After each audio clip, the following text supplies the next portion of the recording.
I was standing in the car showroom when my sister twirled the keys in front of me and said, laughing, "Relax. It's not like you were using that money anyway." My parents smiled like this was a generous family moment. The salesman congratulated them. And no one explained why the car had been paid for with something that was never meant to be theirs. I didn't raise my voice. I didn't ask for the receipt. I watched. Because when people feel untouchable, they leave doors open without realizing it. Before I tell you how this turned out, take a second and tell me where you're listening from. And if you've ever been quietly sidelined by your own family, tap like so I know I'm not alone. Have you ever stayed silent and had people mistake it for weakness? My name is Madison, and I'm in my late 20s. For most of my life, I've been the one who didn't fight for attention, just did what needed to be done. I was the dependable daughter. The one who handled forms, appointments, and last-minute problems without being asked. When my grandmother's health declined, no one had to assign me visits. I was already there. Hospice is a strange place. Time slows down, voices lower, and people start saying only what matters. My grandmother hated drama. She believed in preparation, not confrontation. That's why she'd settled her affairs early, quietly, legally, and very clearly. The antique piano in her living room wasn't just furniture. It was older than my parents' marriage. She'd played it through every major moment of her life. One afternoon, holding my hand, she told me she'd left it to me. Not because I demanded it. Because I understood its value without turning it into money. So when I walked into my parents' house weeks later and saw the empty space where the piano had been, I already knew something was wrong. Still, I asked calmly where it went. My mother said they sold it. My father said it was just sitting there. My sister didn't even pretend to feel awkward. She said the money helped buy her car, and that Grandma would have wanted the family to benefit. No one asked me how I felt. They assumed they already knew. Quiet meant compliant. Calm meant defeated. They underestimated how much I'd learned from my grandmother, especially about patience. I didn't argue. I didn't threaten. I didn't even mention what she'd told me in hospice. I went back to visiting her like nothing had changed. But while everyone else celebrated that car, something else was already moving. Something they couldn't see yet. And the call my grandmother made from her hospice bed? That wasn't anger. That was preparation. After the car purchase, my sister made sure everyone knew she'd earned it. She drove it to family lunches, parked it right in front, and tossed the keys onto the table like punctuation at the end of a sentence. My parents watched her with relief, like they'd finally corrected some long-standing imbalance. No one mentioned the piano again. I kept showing up to hospice. Same day. Same chair. Same calm voice. My grandmother noticed everything, even when she was tired. She noticed how I paused before answering her questions. She noticed how careful I was with my words. One afternoon, she asked me why the piano wasn't in her living room anymore. I didn't dramatize it. I didn't accuse. I told her exactly what happened. Who sold it? How much it went for? What it paid for? She closed her eyes for a long moment. Not from shock. From recognition. Like something she'd always expected had finally arrived. She didn't cry.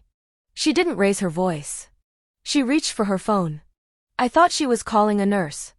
Instead, she asked me to dial a number she knew by memory. When the call connected, she said just one sentence. "It's time for them to meet my attorney." That was it. No explanation. No follow-up. She handed the phone back to me and asked for water. At home, life stayed loud. My sister posted more photos. She joked about how sentimental people get weird about old things. My parents defended her without being asked. They said Grandma was sick, that paperwork didn't really matter anymore, that families shouldn't fight over objects. They said all of this publicly. In texts. In comments. In front of relatives. They didn't know every word was being saved. They didn't know hospice staff had witnessed the call. They didn't know my grandmother's documents were already filed, notarized, and airtight. They thought time was on their side. They thought illness meant weakness. They thought silence meant surrender. What they didn't realize was that nothing had changed for me on the surface because everything had already shifted underneath. And while they were busy celebrating a car, the consequences were quietly arranging themselves, patiently, legally, and very close to home. The attorney didn't call my parents right away. That delay mattered more than anything else. It gave them time to grow comfortable. Comfortable people make mistakes. My grandmother's lawyer requested documents first. Sales records. Bank transfers. Authorization signatures. All routine. All reasonable. My parents handed everything over without hesitation, convinced cooperation would make this disappear faster. My sister bragged about it. She told a cousin the lawyer was just checking boxes. She said Grandma wouldn't even notice. She said people got dramatic near the end. What she didn't understand was that the piano wasn't just sentimental. It was itemized. Named. Protected. Explicitly excluded from general family assets. And the money from its sale? Traceable. While they talked, I listened. While they joked, I documented. I didn't confront anyone because confrontation warns people. Silence lets them keep talking. The attorney called me once. Just once. He asked if I was aware the piano had been sold without legal authority. I said yes. He asked if I had pressured my grandmother in any way. I said no. He asked if I'd like to attend the next meeting. I said only if necessary. At hospice, my grandmother was calm. Relieved, even. She told me she'd planned for this kind of thing years ago. She said people show you who they are when they think time is running out. She squeezed my hand and told me not to rush the ending. Then my parents received the meeting notice. Not a phone call. A letter. Formal language. Clear agenda. A date they couldn't ignore. My sister laughed when she heard about it. She said lawyers love drama. She said worst case, they'd return a few thousand and move on. She parked the car right outside my parents' house that night, deliberately blocking the driveway. They still thought this was about money. What they didn't see was that the meeting wasn't about the piano anymore. It was about intent. Authority. And what happens when people decide rules don't apply to them until they do. After the meeting notice arrived, something shifted at home. Not panic. Overconfidence.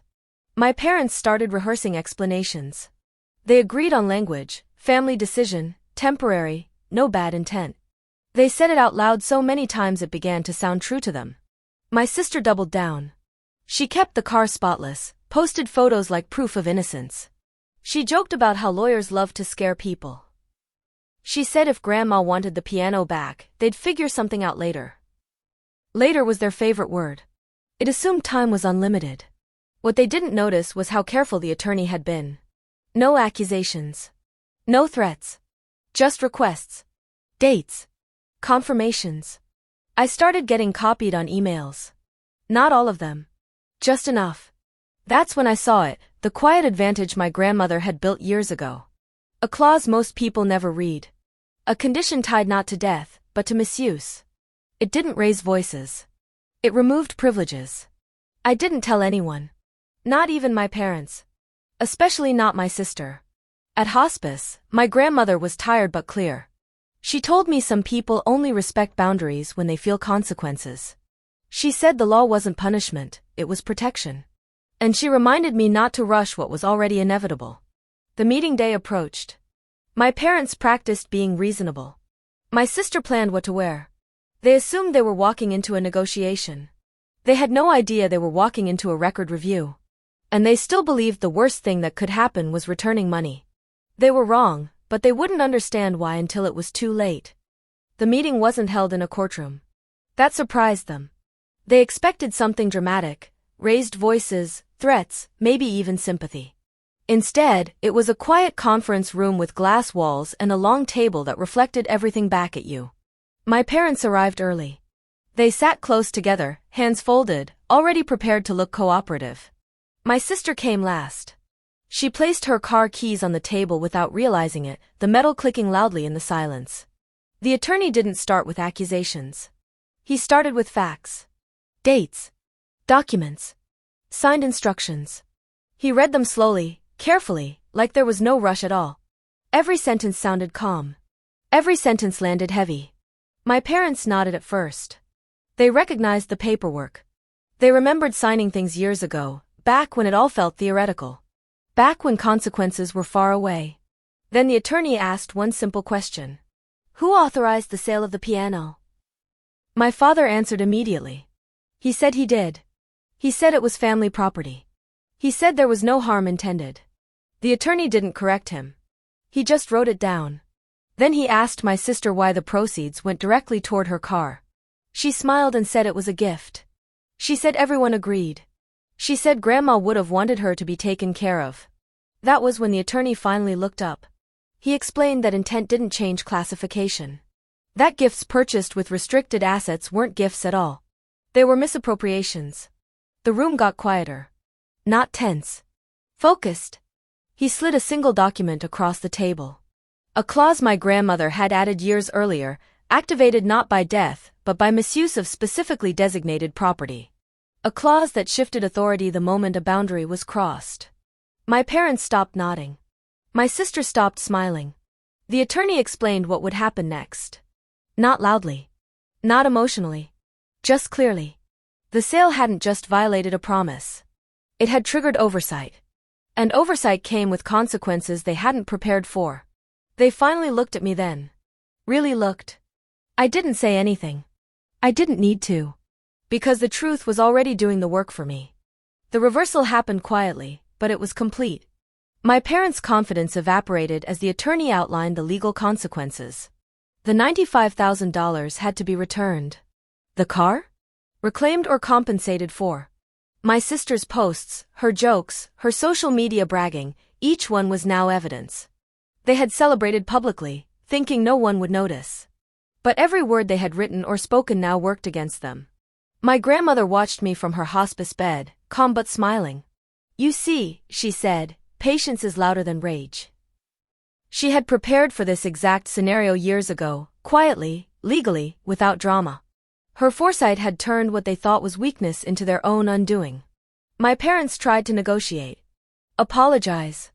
Explain. But every attempt only confirmed their misunderstanding of boundaries. Every excuse became part of the record. Every hesitation reinforced the inevitability of their loss.